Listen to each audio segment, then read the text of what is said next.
Thank you, my sister. God bless you. Can we know you, sir?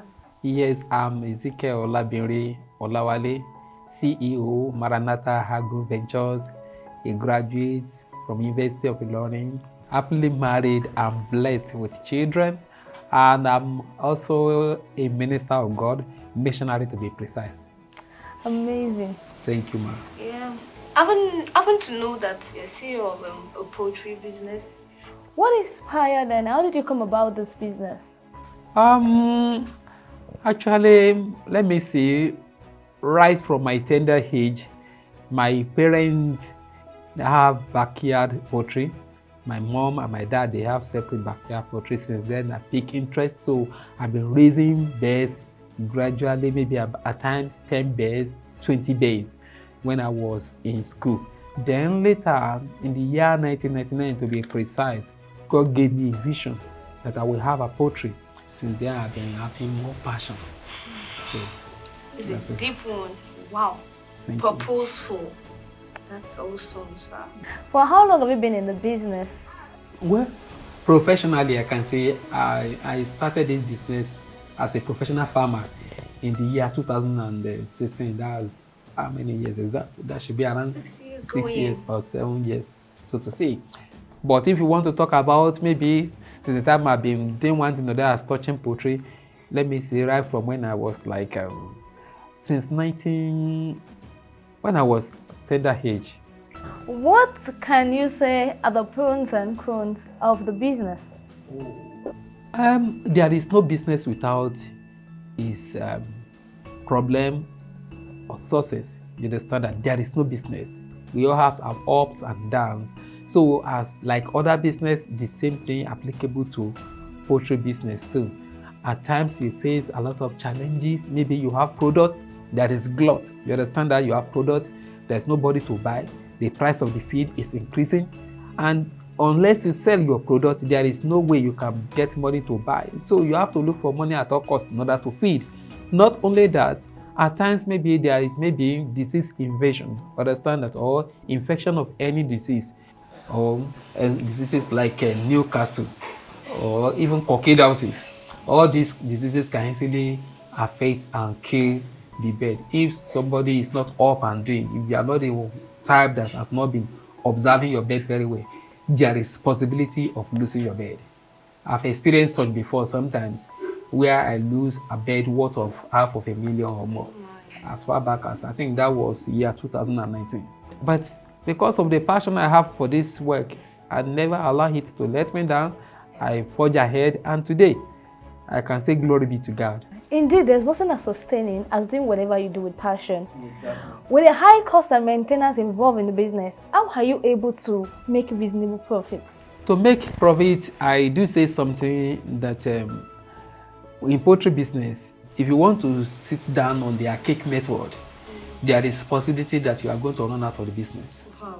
There are some days that you don't take in this period when everything is high, because there are some birds that eat a lot, and doesn't mean that this bird will give you something special that those others are not eating. So you should look for certain birds that are not eating. Let me give an example of a particular bird that do eat. Isa brown eats more than any other bird, though they are highly resistant and rugged. You understand that, but they also have their own negative effect. They eat more, but Novogene brown doesn't eat. So it will reduce the cost of production. And if at all there is disease, you don't need to spend much before they quickly recover. These are the best we go for, because there are some birds, if you go for them, though they are very good, they are very resistant, they are very good and resistant to disease. But the moment they are being infected with disease, sorry, your production is going to be affected for the next 3 weeks. But there are some, if you notice that there is disease today and you treat them, within 3 days they recover. So these are the things, and the more you study as touching this thing, you don't just sit down and think and sit back and think, yeah, I've arrived, this is business, so I can make money. No, you still have to go online, search more, do more study about how to maintain it. But the best thing is to make sure that disease is not affecting your farm. I can add to that knowledge indeed is power. Exactly. Yeah.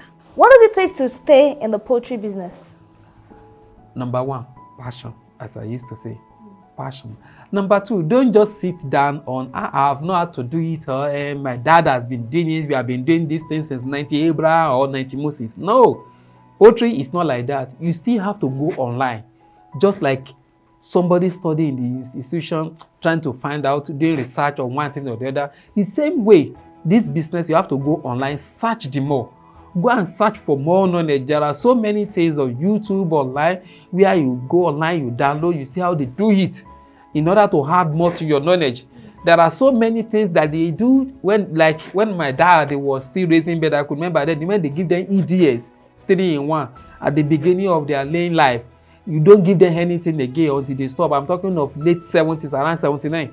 You don't give them anything again. Instead of going to give them vitamin when you notice disease, you give them antibiotics whatsoever. But these days we give vaccine apart from this 3-in-1 EDS that we normally give them on the first day. Now it's a common of every month.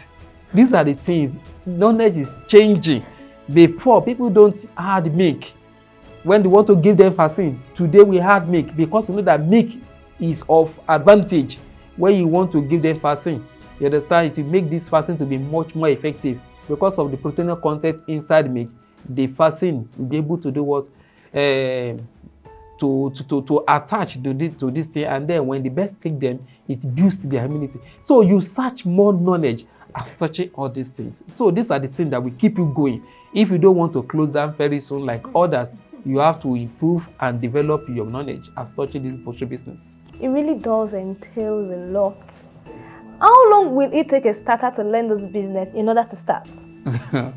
Well, as I said earlier, number 1 thing that will make it to stay long is passion. Passion. If you have passion for it, if you want to make quick money, because if I do tell some people that if you want to make quick money, don't go into farming, because if there is any business that involves being patient, is farming. It's more or less like planting maize. You have to wait for the next 3-4 months before you can get your maize back in multiple. The same thing with birds. If you take birds today, it's going to take you up to 5 months before they begin to give you eggs. But the advice I do give to people that called me that they want to go into poultry business, or they paste it on my wall that they want to learn how to do business, and people started saying, chat me, I do tell them the best way to do, look for a reputable poultry farm nearby. Go to them, tell them you want to help them to take care of the bird for good 6 months. Don't be after money they will give you. Whether they give you anything or not, just be sincere. When you go there, take your biro. Have your pen and your book with you. Always just something down. Ask questions. Forget about your certificate, whether you have 1 degree or MSc or PhD. Forget about all this. Even if it's primary school order, it's the one that is doing this thing, and you know that the person is doing it very well. Sit down and ask questions. Participate in all these things. More especially when they want to brood. Make sure you take time to study all these things. Thank God this is the jet age where we make use of technology. Go with your phone at times, because though it's not allowed, it's not hygienic, it's not good to be taking phone into the poultry pen. But if you have camera, you can take shots from distance. You can make a recording from distance. You understand that? So that you won't forget all these things. Go online. Compare it with what you see online. All these things, you'll be able to learn fast. After you have learned fast, and then you start a little. Even if you have a lot of money, don't just venture into poultry and put everything. Don't put all your egg in one basket. Just start a little. Gradually, you build yourself up. I started little before I can get to this level. If I have money now, I can times 10 of what I have presently. And I pray that God will do that for me very soon in Jesus' name. Amen. I'm blown off. What advice would you give to starters, sir? Well, there is something about poultry. You can't know everything at once. There is no way. There is an adage in Yoruba which says that simply so you can't get to this, they can't give back to you today, and you quickly reach the top. We know every day, we learn every day. There are so many, as a starters, when you come across any disease, don't just conclude or don't just decide on your own and go to vet shop to go and buy anything and give to birds. You have to consult people that have been in it, the experienced farmer. There are so many diseases that can easily wipe out farms at once if care is not taken, like avian flu, Newcastle disease, coccidiosis, CRD, which is a chronic respiratory disease. All these things can easily clear the birds at once. But coccidiosis is one of the diseases that used to affect the birds at the tender age, which can easily make the starter to do what, to be discouraged. Not only that, so you'll be able to know the particular drugs to use at a particular point in time. Even some people don't know that even all these drugs, there are some certain drugs you use during rainy season that you don't use then, they are not that effective during dry season. Because all these things that you are saying too, it has to do with our climatic environment. You understand that? Yeah. So these are the things you have to still consider. And another thing as a starter, don't joke with your biosecurity, which is very, very important. Don't turn your poultry to become museum or zoo that everybody will come, dog will come and check, goat will come and check. No. When you turn into museum where anybody can just enter without any precaution, no biosecurity, then you are bringing trouble into your poultry. Before you know it, they can bring disease like avian flu, Newcastle disease. This disease I'm talking of, even coryza can easily wipe your poultry. I'm telling avian flu and Newcastle can easily, even gomboro can easily wipe your poultry within 78 hours and nothing will remain. So they shouldn't joke with all those things. Another thing is that they should know how to feed the chicks. They should know how to feed their birds. Their birds, if you know your bird, go and study about your bird very well.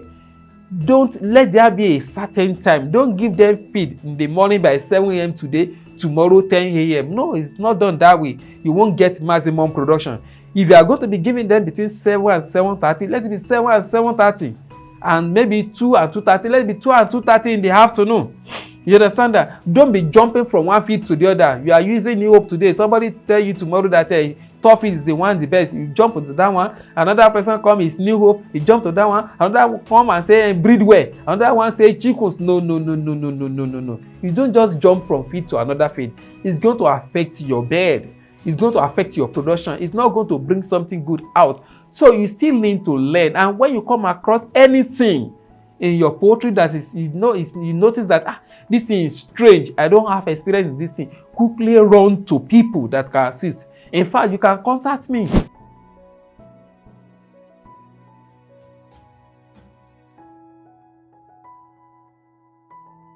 In case you come across any of the disease and you need any help, either based on disease, how to vaccinate your bird, how to take care, how to give them medication, how to deworm them, and some other things, even how to construct, how to brood them. In case you need any advice, you can contact the address rolling on the screen. You will see my name there, the name of the farm, Maranatha Agro Ventures.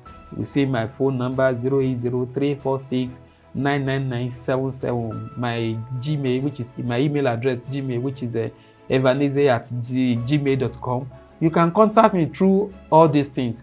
In fact, that phone will be very, very important. It's my WhatsApp number. If you can send your message through it, then we'll be able to advise you and put it through. God bless you in the mighty name of Jesus Christ. This is so a lot.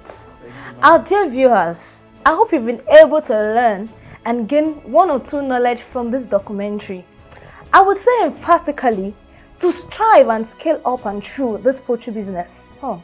Extensively to any other business you would be doing whatsoever, it's of absolute necessity to be open and willing to serve, learn, unlearn and relearn, no matter what you know, who you are, what you have, or whatever you become in life. So on this note, for further inquiry and consultation, do well to contact Maranatha Agro Venture via the contact on our screen and social medias on our screen showing right to your face. And please don't forget to like, share and subscribe to our YouTube channel at Remy Bambaje's YouTube channel. You have a lot to learn right there. Don't miss out. See you next time. I remain Hannah Oshin. Bye.